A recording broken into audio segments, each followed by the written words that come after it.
Guys, a lot of people are interested in high dividend yielding ETFs. And a real popular one seems to be Schwab's SCHD because it has a higher yield than other similar dividend ETFs. But there's a reason for that higher yield, and you'll see in this video when I compare them to some other dividend ETFs like DGRO, VIG, and VYM from Vanguard. So I'm going to compare them and take a look and see why just picking the one that pays the highest dividend isn't always the one that's going to make you the most money. And there's a reason why it pays a higher dividend than others because of some higher risk of the things it owns, of course. So I'm going to compare them and see what's in them so you can decide which one might be right for you. Let's take a look. So looking at this website, Turto,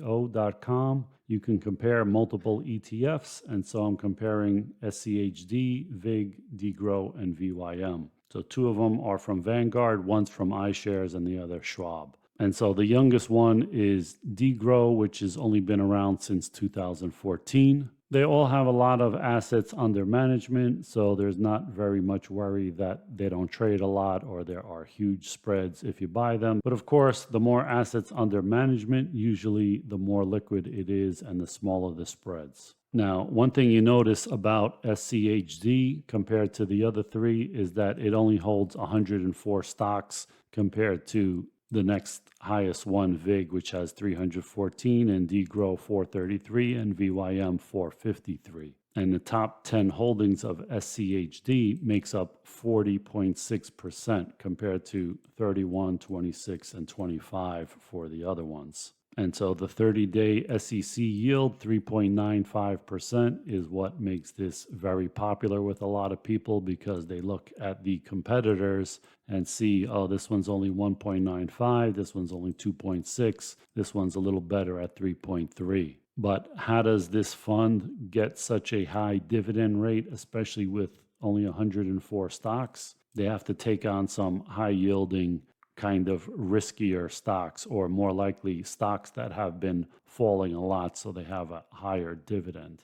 And this is a pretty cool table. It shows you the overlapping holdings of each stock in each fund. So Avgo Broadcom is 4% in SCHD and only 1.86 in DGRO, for instance. So if you look at the actual holdings of SCHD, you see the number one is Amgen, which is 4.6% of assets. The second one is Verizon, which is 4.3%, which is a lot. And Verizon yields above 7% right now, not because it's a great stock, but because it's a crappy stock. And it is down a whole lot from, I don't know, $50. It went as low as like $30. It's sitting around 33 or something like that. So it's not a great stock, but it pays out a big dividend. And so this contributes to part of the high dividend of this ETF. All right, Chevron pays a above average dividend, as well as Pfizer, which is also not doing very well. It's down around $30, and so that's the reason why its dividend is high, because its price has been falling. All right, UPS has a pretty big dividend relative to most dividends, and that's also 3.5%. The dividend for Altria is now above 9%, and this is 2.43% of this ETF. 3M is above 5% dividend. T. Rowe Price dividend is relatively high as well, and there's some banks in here which I'd rather not really own, to tell you the truth. If you look at something like VIG, the Vanguard Dividend Appreciation ETF, the number one is Microsoft, almost 5%, Apple 4.3%, ExxonMobil 3.4%. So not huge dividend paying stocks, but obviously these have been performing very well. And so the percentages of each stock tapers off pretty quickly, and there is a lot of stocks, 314 of them. The other Vanguard High Dividend Yield ETF, VYM, has Exxon as its number one, JP Morgan as its number two at 3.2. And so this has a little bit better paying dividend stocks, but it doesn't have as much of the high flyers like Apple and Microsoft. All right, so you see the second page is already down in the 1.5 percentage points of each stock, and it has 453 total in this ETF.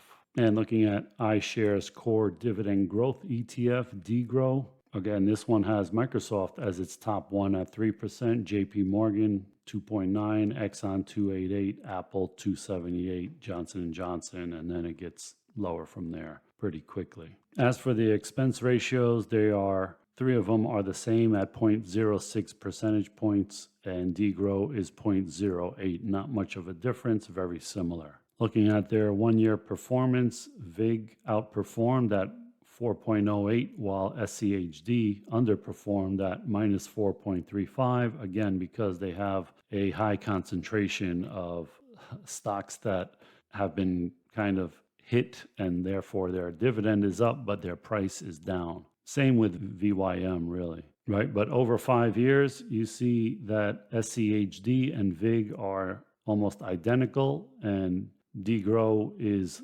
third at a respectable 51%, but VYM is lacking at 38.55%. And over 10 years, SCHD actually outperforms all of them.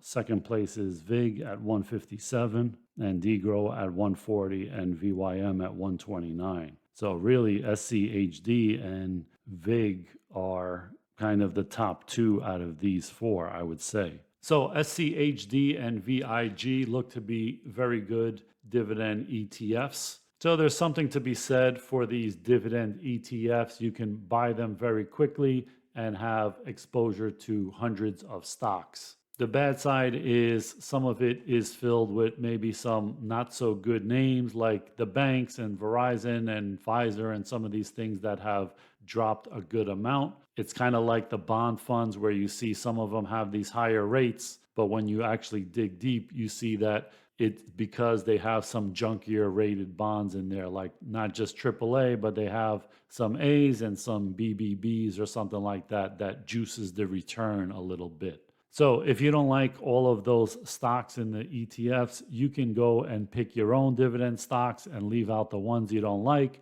but obviously that takes a lot of time and effort. Also, if you're putting small amounts of money in every week or every month, it doesn't make a lot of sense to just put it into one individual stock. So these things are very convenient for that kind of situation. Or if the market is moving quickly and you want to buy a lot of stock very quickly, these are very easy to just go and buy SCHD or VIG or even DGRO or VYM. So I hope you like this comparison, and let me know which one you prefer and why in the comments below. Thanks for watching, guys.